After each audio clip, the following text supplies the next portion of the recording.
Hello and welcome to this lesson on sound for your self-tapes. Sound may not be the most important element of your self-tapes, but it is still incredibly important to be heard. There are a few useful tools and techniques to take note of for your next self-tape. In-camera sound, external sound capture, and wireless radio microphones. In-camera sound is whatever the camera captures sound-wise. This is generally not the best sound, but if this is your only option, here are some techniques that will vastly improve the sound quality of your in-camera sound for your next self-tape. 1. Record your self-tape in the quietest room you can find. The less ambient sound, like TVs in the background or people talking, the better your sound quality will be. 2. The closer you get to the camera, the better your sound quality will be. In the next video, we'll be talking about framing and camera angles, but for now, understand that the closer you get to the camera, the closer you are to the source of the sound, the better your sound quality will be. 3. Raising your sound levels in your editor.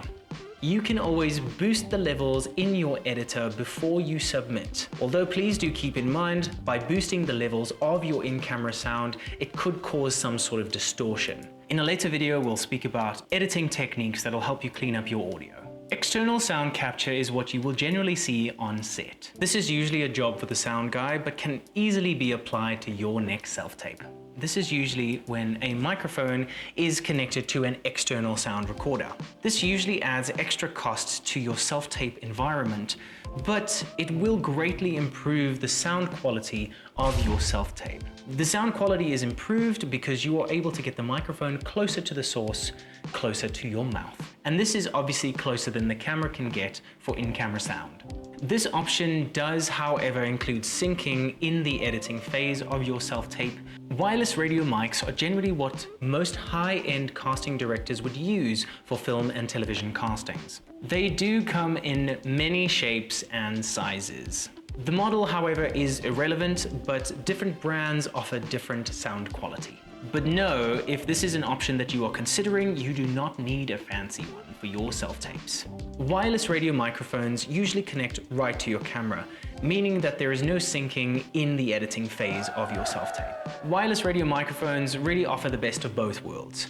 The microphone is able to get close to the source, your mouth, and it connects right into camera, and it writes the sound right over the footage that you are recording, making the sound quality of wireless radio microphones far superior to just in-cam sound. Let's recap. You do not need more than in-camera sound for a successful self-tape. The most important thing for a casting director is that you can be heard clearly. Minimize potential distractions sound-wise by moving into a quiet room and away from ambient sounds like talking, televisions, or cars driving by. This will ensure you capturing the best sound quality that you can in your next self-tape. In the next lesson, we'll be covering camera angles and framing for your self-tapes.